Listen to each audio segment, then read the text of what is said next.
की जय गजानन महाराज की जय विघ्नेश्वराय वरदाय सुरप्रियाय लंबोदराय सकलाय जगद्विताय नागाननाय श्रुतियज्ञविभूषिताय गौरीसुताय गणनाथ नमो नमस्ते श्री गणपते नमो नमः।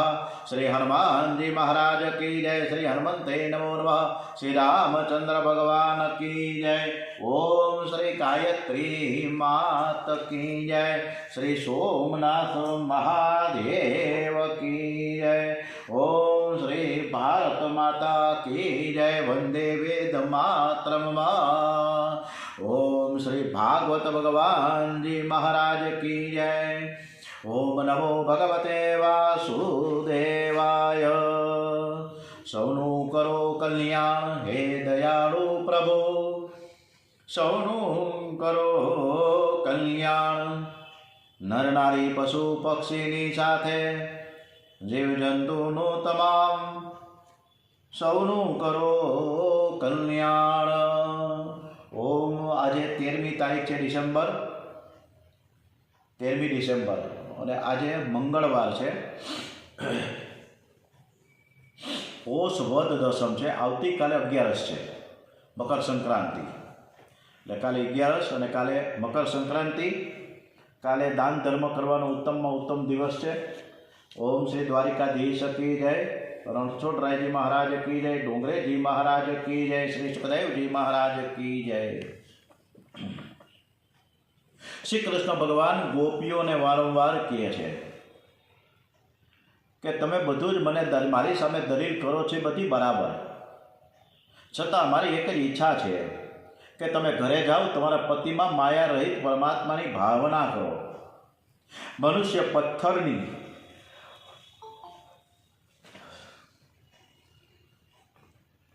मनुष्य पत्थरनी मूर्ति ने पूजा करे छे। मूर्ति पत्थरनी छे पण लोको तेमां भगवाननी भावना राखे छे, एटले पूजा भगवानने मळे छे। पूजा सफल थाय छे अने पूजा करनारनुं कल्याण थाय छे।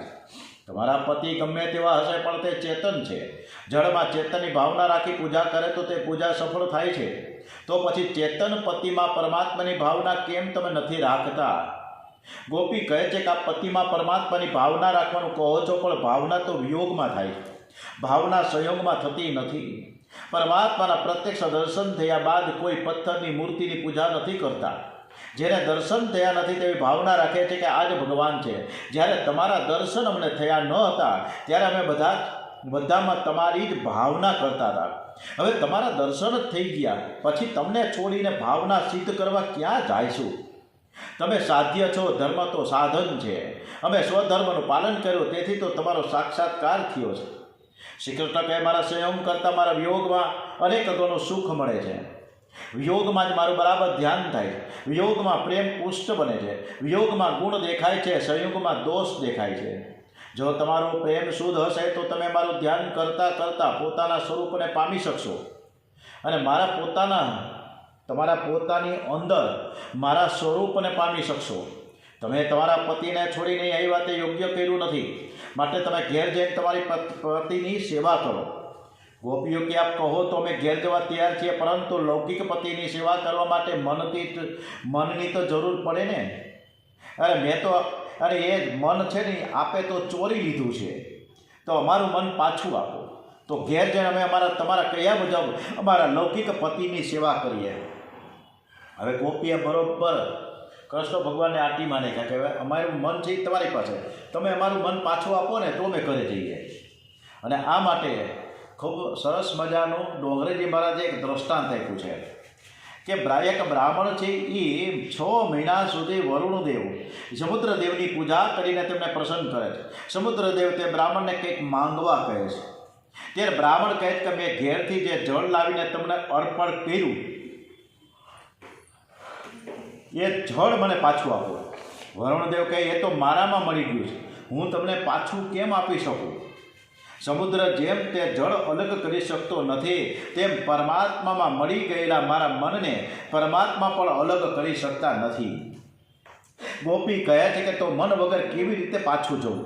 જો આપ અમારું મન પાછું આપી શકતા ન હો તો પછી અમે અહીંથી જવાના નથી. પાદવ પદમ ન ચલસ્તસ્ત્વમ પાદ મુલાદ યામહ કથમ રજ યમો કરવામમ કીમ વામ. અમારા પગ આપના ચરણ કમળોને છોડીને એક ડગલું પણ પાછળ હટવા માટે તૈયાર નથી. પછી અમે વ્રજમાં જઈએ કેવી રીતે? અને કદાચ તમે અમને ઉપાડીને અમારા ઘેર પહોંચાડી દઈએ તો પણ અમારા મન વગર ત્યાં જઈને કરીએ પણ શું? અમારું મન તમારામાં મળી ગયું છે, હવે તમારે પણ તમારામાં મળી જવું છે, તમારા સ્વરૂપમાં ઓગળી જવું છે. મન જ્યાં મળી ગયું છે ત્યાં જીવાત્મા પણ મળી જાય છે. મન અને પરમાત્મા સજીવ છે. ગોપી કહે છે કે નાથ, અમારું મન તમારામાં મળી ગયું, તમને છોડીને જવાની ઈચ્છા નથી, અમે તમારા માટે જીવી શકીએ છીએ. છેવટે શ્રી કૃષ્ણ ગોપીઓ સમક્ષ પોતાની હાર કબૂલ કરતા જણાવે છે કે તમારી શું ઈચ્છા છે એમને જણાવો.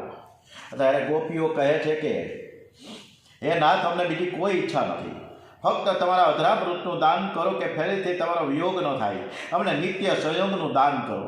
ગોપીઓ અધરામૃતની માંગણી કરી છે. ભાગવતની આ સમાધિ ભાષા છે, તેથી અધરામૃતનો અર્થ લૌકિક કરવો તે યોગ્ય નથી. પૃથ્વી એ ધરા છે, ધરહી ઇતિ ધરા, અને એ બધાનું પાલન પોષણ કરે છે. પૃથ્વી ઉપરનો જે અમૃત છે તેને ધરામૃત કહે છે. સંસારના વિલાસી જીવો તે ધરામૃત પીએ છે, પણ તે પીધા પછી પણ તેનું મરણ થાય છે. ધરામૃતમ ન ભવતી ઇતિ અધરામૃતમમ. પૃથ્વી પરનું પાર્થિવ નહીં પણ અપાર્થિવ અમૃત તે અધરામૃત, એટલે કે જેનો કદી નાશ થતો નથી તેવું જ્ઞાન અમૃત છે. આ અધરામૃતનું તમે અમને દાન કરો, એટલે કે અમને એવું જ્ઞાન આપો કે આપણાથી હું અલગ છું એવું જ્ઞાન જ ન રહે. ગોપીને કોઈ પણ સુખ ભોગવવાની ઈચ્છા નથી, ઉલટું એ તો સર્વ લૌકિક સુખનો ત્યાગ કરીને આવી છે. એટલે તેઓ લૌકિક અમૃત માંગતી નથી, તે અલૌકિક અમૃત માંગે છે. ગોપી કહે કે તમે એવા જ્ઞાન અમૃતની લારી કરો કે તમારો ને અમારો વિયોગ ન થાય, તમારો ને અમારો નિત્ય સંયોગ રહે, તમારાથી અમે અલગ ન થઈએ. તમારાથી અમે જુદા થઈને છીએ તો માયા અમને વળગી જાય. ગોપી હવે શ્રી કૃષ્ણથી અલગ રહી શકે એમ નથી. ગોપીને શ્રી કૃષ્ણનો વિયોગ અસહ્ય છે. રાસલીલામાં ગોપી શ્રી કૃષ્ણ રૂપ થાય છે. ગોપી કહે મને એવું અધરામૃત આપો કે જે પીવા માટે હું આવી છું. શ્રી કૃષ્ણ કહે છે કે તમને અધરામૃત લેવાની ઈચ્છા છે, પણ મને એવા અધરામૃતનું દાન કરવાની ઈચ્છા નથી, તમે ઘેર જાઓ. ત્યારે ગોપીઓ કહે ઘેર જાઓ, ઘેર જાઓ, ઘેર જાઓ. ખરેખર કીધા જ કરો છો અને કીધા જ કરો છો તો અમે તમને મનાવીએ છીએ, તો અમારા માટે નહીં. અમે જાણીએ છીએ કે તમે બહુ સરવાળ છો. અમે બધા જો ઘેર જતા રહીશું તો તમે એકલા અહીંયા શું કરશો? ભગવાનની શોભા ભક્તોથી છે, તમે પણ અમને મળવા માટે આતુર છો. પરમાત્માની ઈચ્છા છે કે જીવ મારો અંશ છે અને એ મને મળે. એ નાથ કૃપા કરો, અધરામૃત આપશો તો તમારી પ્રતિષ્ઠા વધશે, નહીં તો અમે વિરહ અગ્નિમાં અમારા શરીરનો ત્યાગ કરી દઈશું. અમે સાંભળ્યું છે કે મરણ સમયે જેનું ચિંતન કરવામાં આવે છે તે તેને મળે છે. અમારા મનમાં તમારા સિવાય બીજું કંઈ છે જ નહીં. અમે ઘેર જઈ છેલ્લા શ્વાસ સુધી તમારું સ્મરણ અને ચિંતન કરતા પ્રાણનો ત્યાગ કરીશું. એટલે આપની પ્રાપ્તિ તો થવાની જ છે, પણ એનું કલંક તમને લાગશે. લોકો કહે છે કે શ્રી કૃષ્ણ નિષ્ઠુર છે. ગોપીઓ આટલો ત્યાગ કરે છે, તેમ છતાં તેઓ તેમના પર કૃપા કેમ કરતા નથી? મીરા, પછી તમારી પ્રાપ્તિ થાય તો તેમાં તમારી અપકીર્તિ થશે. મારા શ્રી કૃષ્ણની અપકીર્તિ ન થાય એટલા માટે તમારી આબરૂ રાખવા માટે અમે તમને વારંવાર મનાવીએ છીએ. તમે જવાનું કયોમાં. ગોપીઓની કેટલી બધી આતુરતા છે. પ્રભુને થાય છે કે હું દરેક ગોપીને વારા ફરતી મળું અને છેલ્લો નંબર આવે તે કદાચ પ્રાણ છોડે તો. એવા શ્રી કૃષ્ણે અનેક સ્વરૂપો ધારણ કર્યા છે. જેટલી ગોપીઓ છે એટલા શ્રી કૃષ્ણ સ્વરૂપો ધારણ થયા છે. પ્રત્યેક ગોપી પાસે એક સ્વરૂપને રાખીને રાસનો આરંભ કરે છે. અષ્ટ સખીઓ સેવામાં હાજર રહે છે. હજારો વર્ષોથી વિખૂટો પડેલો જીવ પરમાત્માની સન્મુખ આવ્યો છે. ગોપી શ્રી કૃષ્ણની સન્મુખ આવી છે અને પ્રભુએ તેને છાતી સાથે મેળવી આલિંગન આપીને તેઓ પરમાનંદનું દાન કરી રહ્યા છે. જીવ અને પરમાત્માનું મિલન થયું છે. જીવ અને પરમાત્મા એક બન્યા છે. અંશ અને અંશ એક થયા છે. ગોપી કૃષ્ણમય ભગવાન થાય છે. ગોપીઓના હાથમાં બે હાથ આપ્યા છે અને નૃત્ય કરે છે. ગોપીઓ શ્રી કૃષ્ણ સાથે આનંદથી નાચવા લાગે છે. આજે પરમાત્માને પણ આનંદ થયો છે. મારાથી વિખૂટો પડેલો અંશ આજે મને મળ્યો. રાસમાં સંગીત, સાહિત્ય અને નૃત્ય આ ત્રણેયનો સમન્વય જરૂરી છે. સુખદેવજી મહારાજ રાસલીલાનું વર્ણન કરતા જણાવે છે કે રાજા પરીક્ષિત, આ રાસલીલા ખુલ્લા મેદાનમાં થઈ છે. આ કાંઈ દરવાજો બંધ કરીને રાસલીલા થઈ નથી. આ રાસલીલામાં કામની ગંધ નથી. આ રાસલીલામાં પ્રત્યેક ગોપીની સાથે શ્રી કૃષ્ણનું સ્વરૂપ છે. મધ્યમાં રાધા માધવ છે. આ રાસલીલાને જોવા દેવો, ગંધર્વો, નારદ, બ્રહ્માજી વગેરે આકાશમાં આવ્યા છે. શ્રી કૃષ્ણ ભગવાને પ્રત્યેક ગોપીને પોતાના સ્વરૂપનું દાન કરી કૃષ્ણ રૂપ બનાવી દીધી. હવે બ્રહ્માજીને દર્શન થાય છે કે સાડી પહેરનાર કોઈ ગોપી દેખાતી જ નથી. બધા જ પિતાંબરધારી કૃષ્ણ જ દેખાય છે. શ્રી કૃષ્ણ જ પોતાના સ્વરૂપની સાથે રમે છે. હવે ગોપી ગોપી નથી રહી. બ્રહ્માજીને હવે ખાતરી થઈ કે આ મિલન સ્ત્રી પુરુષનું નથી, લોક વિરુદ્ધનું નથી, અતિશય શુદ્ધ છે. બ્રહ્માજી પ્રભુને સાષ્ટાંગ વંદન કરે છે. બોલીએ સબ રાસ બિહારી લાલ કી જય, બાંકે બિહારી મહારાજ કી જય, રણછોડરાયજી મહારાજ કી જય, દ્વારિકાધીશ કી જય. જય જયકાર થયો છે. બ્રહ્માજી વંદન કરીને ઊભા ત્યારે ગોપીઓ અને ત્યારે શ્રી કૃષ્ણે ફરી ગમત કરી છે. રાસલીલામાં કોઈ પિતાંબરધારી કૃષ્ણ જ દેખાતા નથી. બધી જ ગોપીઓ દેખાય. એકવાર દર્શન કર્યા ત્યારે શ્રી કૃષ્ણ અને ગોપીઓ નજરે પડે. બીજી વાર બધા જ શ્રી કૃષ્ણ નજરે પડે અને જ્યારે ત્રીજી વારના દર્શનમાં બધી જ ગોપીઓ નજર પડે છે. આ પૂર્ણ અદ્વૈતની કથા છે. શ્રી કૃષ્ણ લીલાનું રહસ્ય શ્રી કૃષ્ણ કૃપાથી જ ધ્યાનમાં આવે છે. હે રાજનામાં કામની ગંધ હોય તો આ લીલા છે ને કોઈ ઓરડામાં, બંધ ઓરડામાં થઈ હોત. ઓરડાના દરવાજા બંધ કર્યા હોત, આ તો ખુલ્લા મેદાનમાં અજવાળી રાતે બ્રહ્માદિક દેવો સમક્ષ આ લીલા થઈ છે. જો આમાં અલૌકિક સમાચાર હોત તો આ રાસલીલા જોવા દેવલોક આકાશમાં આવતા ન હોત. હવે નારદજી આવ્યા છે. નારદજીની ઈચ્છા છે કે હું અંદર રાસલીલામાં જાઉં તો પરમાત્મા મને આલિંગન આપશે. મારે પરમાત્માને મળવું છે. બહાર સખીઓનો પહેરો છે. તેઓ સખીઓ સમક્ષ અંદર જવાનો ઈરાદો જાહેર કરે છે. જ્યારે સખીઓ અને પહેરગીરો કહે છે કે તમે દૂરથી દર્શન કરી શકો છો પણ અંદર જઈ શકશો નહીં. જ્યારે નારદજીને ના પાડી ત્યારે નારદજીને ખૂબ જ દુઃખ થયું. નારદજીને થયો કે હું બ્રહ્માજીનો દીકરો છું, એના કરતાં તો ગોપી થયો હતો ઘણું સારું હતું. આજે મને રાસલીલામાં પ્રવેશ મળી શકત. પુરુષ એક પુરુષોત્તમ ઓર સબ વ્રજ નારી હૈ. નારદજી પછી શ્રી રાધે કીર્તન કરતા રડવા લાગ્યા છે. રાધાજીને દયા આવી. વૃંદાવન અધીશ્વરી દેવી રાધાજી છે. વૃંદાવનમાં આવેલો કોઈ જીવ દુઃખી થાય, કોઈ રડવા લાગે ત્યારે તરત જ રાધાજી ત્યાં પહોંચે છે. રાધાજી નારદજી પાસે જઈને પૂછે કે તમે કેમ રડી પડો છો, તમને શું થાય છે? નારદજી કહે ગોપીઓ જેવો આનંદ મને મળે મારા માટે મારે શ્રી કૃષ્ણની સાથે રમવું છે, પણ બધા જ મને અંદર જવાની ના પાડી દે છે. રાધાજી કહે તું રાધાકુંડમાં જઈને સ્નાન કરે પછી તને રાસલીલામાં પ્રવેશ મળશે. નારદજી રાધાકુંડમાં જઈને સ્નાન કરે છે ત્યારે નારદમાંથી નારદી બની ગયા. અલૌકિક ગોપી ભાવ થયો. નવી નારદી ગોપી થઈ. નારદજી વિચાર કરે કે પરમાત્મા મળતા હોય તો સાડી પહેરવામાં મારું શું જાય. હવે વિયોગ લીલા શરૂ થાય છે. જીવને પરમાત્માનો વિયોગ થયો છે. પરમાત્માના વિયોગમાં જીવન કેવું હોવું જોઈએ તે આદર્શ જગતને ગોપીઓએ આ વિયોગ લીલામાં બતાવ્યો છે. જેને બહુ માન મળે તેનામાં અભિમાન આવે છે. ગોપીઓને પરમાત્માની સાથે રાસ રમતા સૂક્ષ્મ અભિમાન આવ્યું છે. ગોપીઓ મનમાં વિચાર કરી કે જગતમાં અમારા જેવું કોઈ નથી, અમે જ શ્રેષ્ઠ છીએ. ગોપીઓનું અભિમાન દૂર કરવા માટે પરમાત્મા ત્યાંથી એકાએક અંતર ધ્યાન થઈ ગયા છે. ગોપીઓને પરમાત્માનો વિયોગ થયો છે. ગોપીઓમાં અભિમાન આવ્યું ક્યાંથી? તેના મનમાં શ્રી કૃષ્ણ વિના બીજું કંઈ છે જ નહીં. જે એકવાર પરમાત્માને મળે છે તેને પરમાત્માનો કદી વિયોગ થતો નથી. પારસમણી લોઢાને સોનું બનાવ્યા પછી ફરીથી તેને લોઢું બનાવી ન શકે. આ સોનું જ રહે છે. બ્રહ્મ સ્પર્શ થયા પછી જીવ બ્રહ્મ રૂપ થાય છે. પરંતુ પ્રભુએ આ લીલા કરી છે. ગોપીઓમાં અભિમાન પ્રભુએ જ ઉત્પન્ન કર્યું. ગોપી તો શુદ્ધ છે, નિષ્કામ છે, તેથી અભિમાન પરમાત્માની પ્રેરણાથી થયેલ છે. શ્રી કૃષ્ણને લીલા કરવાની ઈચ્છા થઈ એટલે તેમને સ્વજન મોહિકા માયાએ ગોપીઓના મનમાં અભિમાન પેદા કર્યું છે. પરમાત્મા તો સર્વવ્યાપક છે, સર્વત્ર છે, અંતર્ધ્યાન થઈ ન શકે. અંતર્ધ્યાન થયા એનો અર્થ એ છે કે પરમાત્મા અંદર છુપાયા છે. શ્રી કૃષ્ણ ગોપીઓના હૃદયમાં પ્રવેશ્યા. ગોપીઓની આંખ ઉપર અભિમાનનો પડદો આવી ગયો. તેથી હવે તેમને પરમાત્મા દેખાતા નથી. ગોપીઓના બહિરંગમાં પરમાત્માનો વિયોગ થાય છે. પરમાત્મા અંતર ધ્યાન એ તો પરમાત્મા લીલા કરે છે. અને એ સમયે શ્રી કૃષ્ણે પિતાંબર માથા ઉપર ખેંચી લાજ કાઢી. ગોપીઓ માને કે આ તો અમરામાંની એક સખી છે એટલે તે ઓળખી શકતા નથી. ગોપીઓ શ્રી કૃષ્ણને બહાર શોધે છે, પણ શ્રી કૃષ્ણ તો ગોપી ભાવનો ગોપીઓના મંડળમાં છે, આનંદ અંદર છે, એટલે કે શ્રી કૃષ્ણને હૃદયમાં સોંપવાનું છે અને હૃદયમાં જ આપણે શોધવાનું છે. અજ્ઞાનને લીધે એ સૂઝતું નથી આપણને. આ પ્રસંગ એવું સૂચવે કે પરમાત્માનો સાક્ષાત્કાર થયા પછી સાવધ રહેવાની જરૂર છે. ઘણીવાર જ્ઞાનીઓ પણ સાક્ષાત્કાર પછી ભાન ભૂલ્યા છે, કારણ કે સિદ્ધિઓ મળે જેવી પ્રતિષ્ઠા વધે એટલે મનુષ્ય સાધન છોડે છે. મનુષ્ય સાધન છોડે એટલે તે પરમાત્માથી વિમુખ થાય છે. પરમાત્માને અનુભવતી થયા પછી પણ મનુષ્ય સાધન છોડે તો તે પડે છે.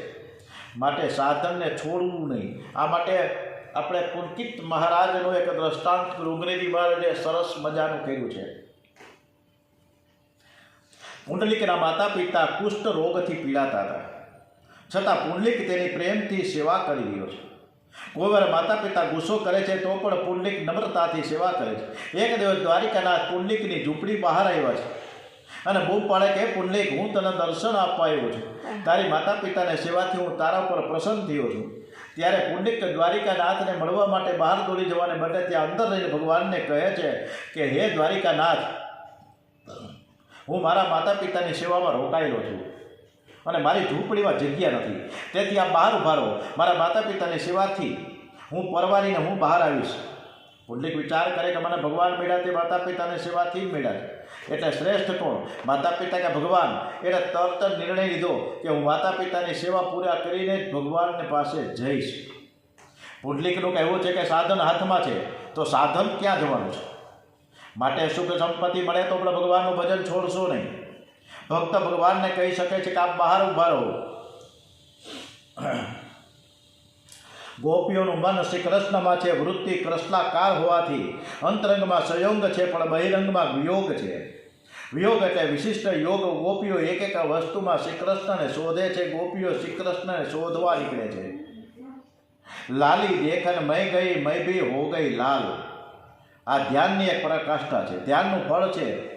ધ્યાન કરતાં કરતાં સંસાર અને વિસ્મરણ થાય છે. ધ્યાનમાં તન્મયતા થયા પછી હું પણ ભૂલાઈ જાય છે અને એ પછી ધ્યાન અને ધ્યેય એક બને છે. પહેલાં ગોપીઓ શ્રી કૃષ્ણને કહે છે કે અમે તમારી દાસીઓ છીએ, હવે કહે છે કે અમે કૃષ્ણ છીએ. દાસો અહમ, કૃષ્ણમ અહમ થઈ ગયો છે.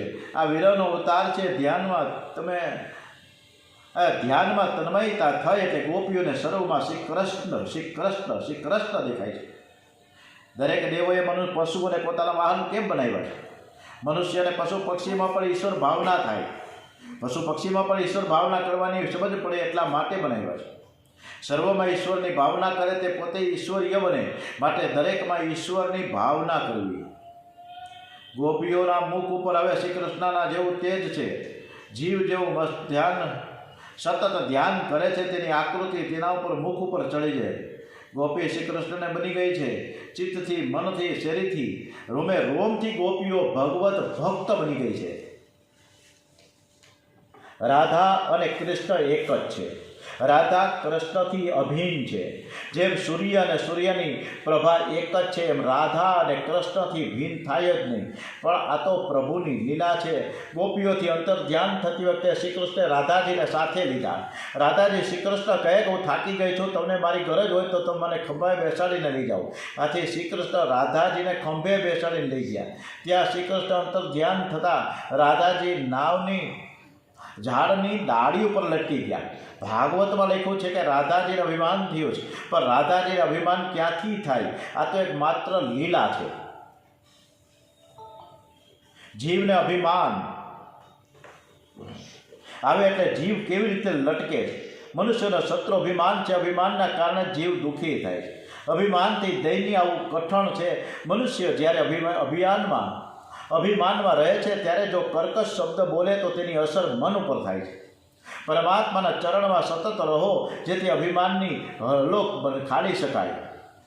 રાધાજીને શ્રી કૃષ્ણે બહુમાન આપેલું તેને પોતાની સાથે લઈ ગયેલા, પરંતુ જેને બહુમાન મળે તેને અભિમાન થાય છે. ઘણીવાર જીવને બહુમાન કે બહુ ધન મળે એટલે કે તેનામાં અભિમાન આવે છે, એનામાં સમય નમ્ર બનવું જોઈએ, પણ આપણે નમ્રતા કેળવી શકતા નથી. શ્રી કૃષ્ણ અંતર ધ્યાન થવાથી રાધાજી પછતાય છે, ખૂબ જ રડે છે. એ નાથ, તમે મને દર્શન આપો, તમે ક્યાં ગયા કે હું તમારા વગર રહી શકું એમ નથી, હું જીવી નહીં શકું, હું શુદ્ધ બુદ્ધ ભૂલી ગઈ છું, મારા પર તમે દયા કરો. આ બાજુ રોતા રોતા રાધાજી બેભાન બન્યા છે. આ બાજુ ગોપીઓ ભગવાનની શોધ કરે છે, પણ તેઓ ક્યાંય દેખાતા નથી. ગોપીને થયું કે શ્રી કૃષ્ણ અમને છોડીને ક્યાંય જાય નહીં, અહીં જ ક્યાંક છુપાયા છે, હું જે બોલું છું તે સાંભળે છે. કોઈ ગોપીને એમ લાગે કે શ્રી કૃષ્ણ મારી જમણી બાજુ ઊભા છે, તો તે બીજી ગોપીને એમ લાગે કે શ્રી કૃષ્ણ મારી ડાબી બાજુ ઊભા છે. આ તો વળી કોઈ શ્રી કૃષ્ણને પોતાની સન્મુખ ઊભેલા જુએ છે. વિયોગમાં, ધ્યાનમાં અને શરણમાં અતીત તન્મયતા થાય તો પ્રત્યક્ષ હાજરીનો અનુભવ થાય છે. ગોપીઓને થાય છે કે અમે તેને શોધીએ છીએ, તેમ તે નિકુંજમાં અંદર જાય. કદાચ અંદર જતાં તેના પગે કાંટો વાગી જાય. ગોપીનો નિશ્ચય કરે છે કે ભગવાન જ્યાંથી અંતર ધ્યાન થયા છે ત્યાં જ એને સ્મરણ કીર્તન કરતા શોધીએ. ગોપીઓ શ્રી કૃષ્ણને શોધતી જ્યાં રાધાજી બેભાન પડ્યા છે ત્યાં આવી પહોંચ્યા. તેઓ રાધાજીને જગાડે છે. પછી બધી જ ગોપીઓ શ્રી કૃષ્ણ જ્યાંથી અદૃશ્ય થયા ત્યાં આવે છે. અને હવેની કથા છે ગોપી ગીતથી ચાલુ થશે આવતીકાલથી. ઓમ શ્રી કૃષ્ણ કનૈયાલાલ કી જય. ઓમ નમો ભગવતે વાસુદેવાય. શ્રી ગણપતિ મહારાજ કી જય. શ્રી હનુમાનજી મહારાજ કી જય. ઓમ શ્રી ભાગવત ભગવાનજી મહારાજ કી જય. ઓમ શ્રી કૃષ્ણ કનૈયાલાલ કી જય. શ્રી ડોંગરેજી મહારાજ કી જય. ભારત માતા કી જય. વંદે વેદ માતરમમાં. ઓમ નમઃ પાર્વતી પતે. હર હર હર હર હર મહાદેવ હર.